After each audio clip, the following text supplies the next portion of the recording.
अस्सलाम वालेकुम नाजरीन। मैं हूं आपका अपना मेज़बान राहिल महमूद। जैसा कि आप सब जानते हैं कि कराची एक बहुत बड़ा शहर है। यहाँ पर मसाइल भी बड़े हैं।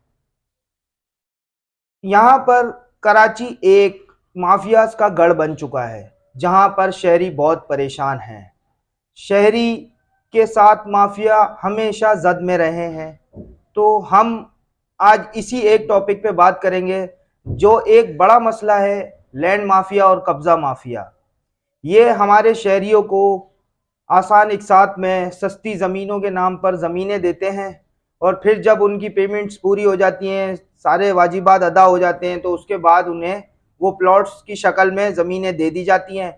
और फिर जब लोग वहाँ पर अपनी रिहाइश अपनी चीज़ें करने जाते हैं, तो वहाँ पर उन्हें पता चलता है कि हमारे प्लॉट पे तो कब्जा है या हमारी जगहों पे तो कब्जा है। तो उस सारे सिनेरियो को देखते हुए यहाँ पर बहुत सारी आवाज़ें बुलंद की गई हैं। लेकिन इसी तरह कराची के कुछ शहरी पहलवान गोड के रिहायशी मुतासरीन हमारे साथ मौजूद हैं, और उन्होंने हमसे रिक्वेस्ट की कि हमें ये आवाज़ आला हुक्काम तक, हमारे कानून नाफिज करने वाले इदारों तक पहुँचानी है। तो आज हमारे साथ मौजूद हैं पहलवान गोड के कुछ मुतासरीन, जो हमें ये बताएंगे कि इनके साथ क्या क्या हुआ और हमारे जो इदारे हैं उन्होंने इनके साथ कितना ताउन किया। आइए सुनते हैं और इनसे पूछते हैं कि इनके साथ क्या मसाइल पेश आए। अस्सलाम वालेकुम। आप वालेकुम अपना नाम अपना तारुफ कराएं और फिर अपने मसाइल बताएं। वालेकुम अस्सलाम। राइल, मेरा नाम मोहम्मद इकबाल है। पहले तो राइल भाई बहुत शुक्रगुजार हूँ आपका कि आपने अपने प्लेटफॉर्म पे हमें अपनी आवाज़, अपनी बात रखने का मौका दिया। तो हम लोग 7 भाई हैं।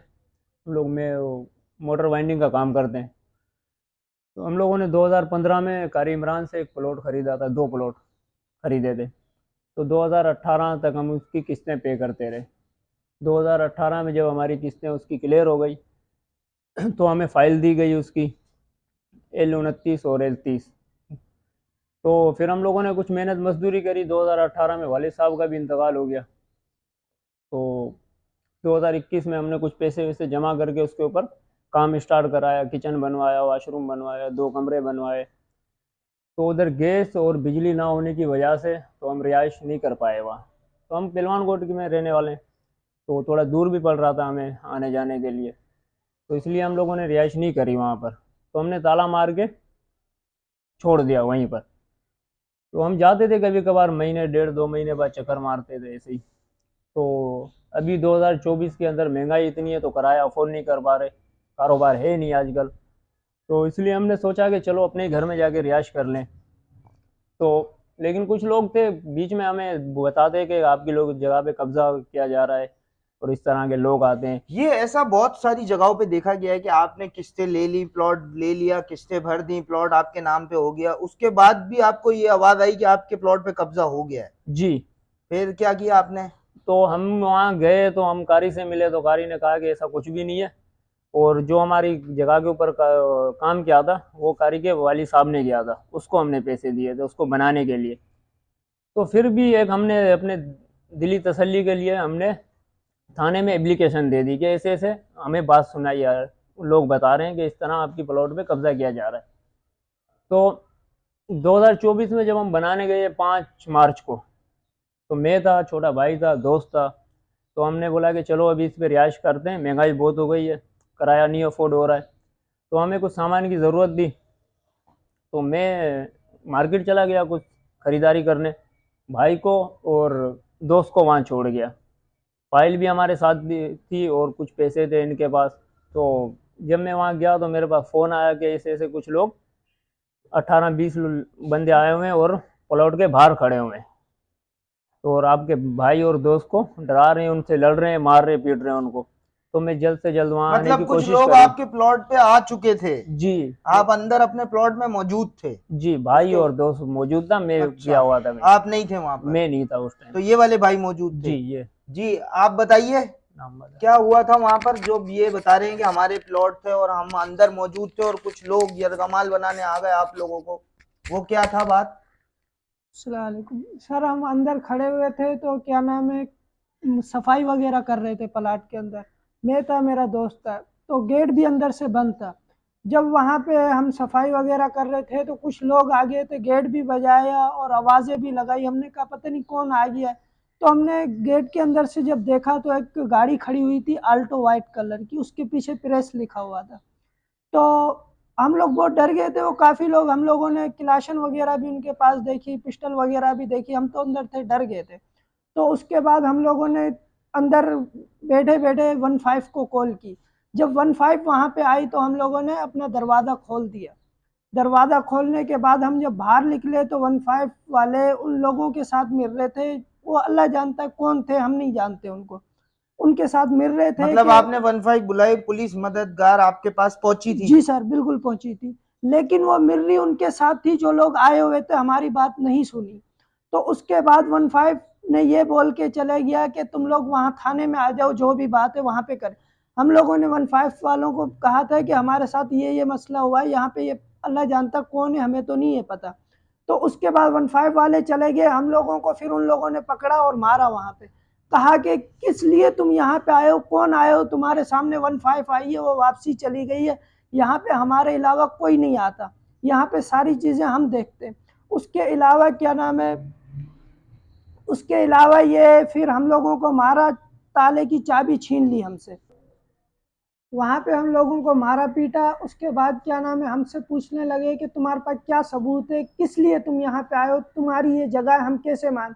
हम लोगों के पास प्लाट की फाइल थी, उससे पहले हम लोगों ने एप्लीकेशन वगैरह लगाई हुई थी, तो हमने सारी चीज़ें दिखाई। हमसे प्लाट की फाइल छीन ली उन लोगों ने। पीछे से कुछ लोग आए, पता नहीं कौन थे, कि उन लोगों ने मेरी जेब में भी हाथ डाले। जेब में कुछ पैसे थे, तकरीबन 80-90 हज़ार, लाख तक कुछ थे, तो वो भी उन लोगों ने निकाल लिए। उसके बाद हम लोगों को बस मार रहे थे। हम लोग उनको यही बात कर रहे थे कि हमें छोड़ दो, हम जा रहे हैं, वापसी नहीं आएंगे। तो फिर मेरा दोस्त भी था, हम लोगों को छोड़ा उन लोगों ने कि तुम जाओ यहाँ से, दफ़ा हो जाओ, वापसी नज़र नहीं आ रहा। तो ये मेरा दोस्त भी वहीं पे साथ था मेरे। मतलब ये अलमिया क्या है कि हम मतलब कहाँ परेशान हैं? आइए इनसे पूछे क्या परेशानी हुई। अस्सलाम वालेकुम सर। सर मेरा नाम हसनैन ख़ान है। मुझे तो ये पता ही नहीं था, ये दोस्त बोल के लेके गए थे वहाँ मकान, आओ चलो मकान दिखा के लाए, मकान जो बन रहा है वो दिखाते हैं, पूरा उसको तैयार करना है, ये वो सब चीज़ हम लोग देखने गए थे। वहाँ देखने गए तो वहाँ तो चीज़ ही दूसरी थी।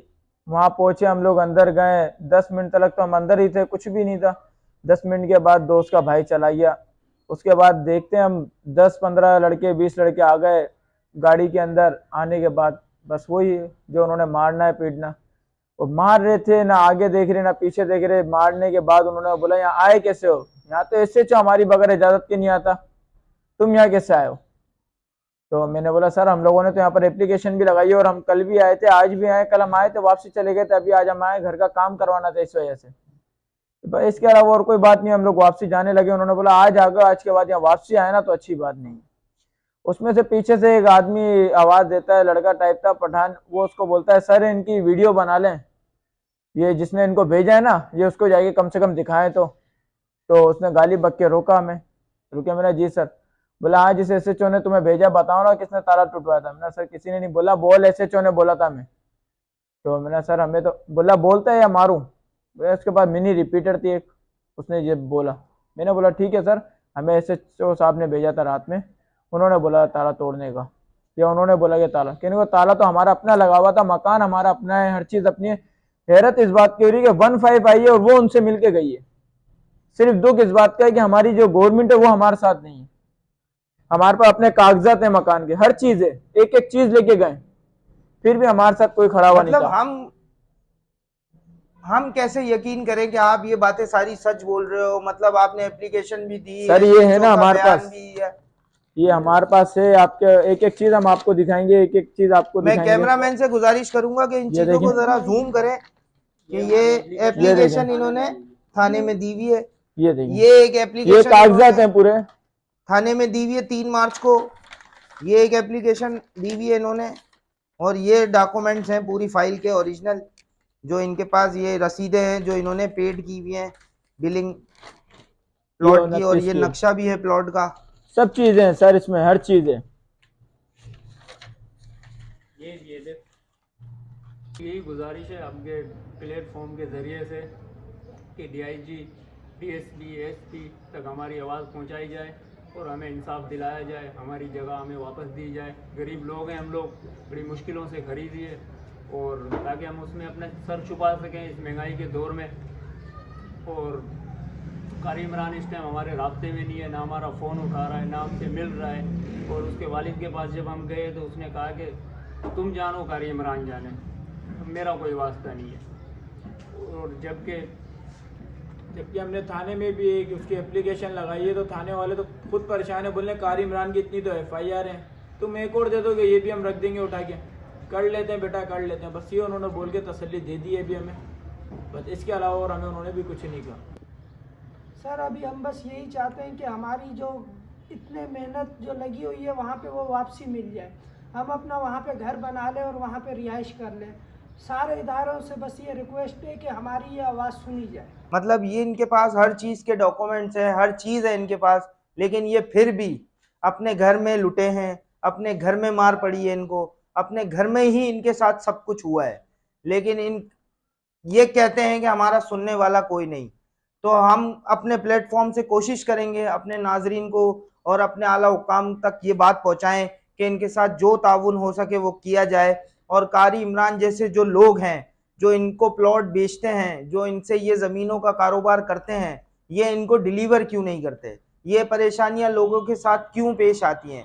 आज 2024 चल रहा है, 21वीं सदी में हम लोग चांद तक जा चुके हैं, लेकिन आज तक हम अपनी ज़मीन भी नहीं ले पा रहे।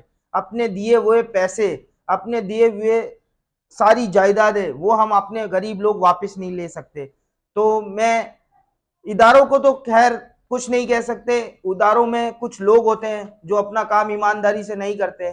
हमारा काम है, हम सिर्फ उनको ही कह सकते हैं कि आप ईमानदारी से अपना काम करें और इन लोगों के साथ ताउन करें, क्योंकि आवाम इस वक्त बहुत परेशान है, महंगाई से भी परेशान है, इन माफियाओं से भी परेशान है।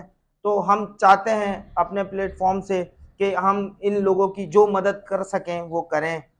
मेरी आप लोगों से गुजारिश है और इन लोगों से भी कि आप सब्र और तहम्मुल रखिएगा, इंशाअल्लाह ताला आपके सारे मसाइल हल होंगे। और इसी तरह मेरी टीम को इजाज़त दीजिए, आपका मेज़बान राहिल महमूद। इंशाअल्लाह ताला अगले प्रोग्राम में, अगली स्टोरी में इसी तरह मुलाकात रहेगी। अल्लाह निगहबान।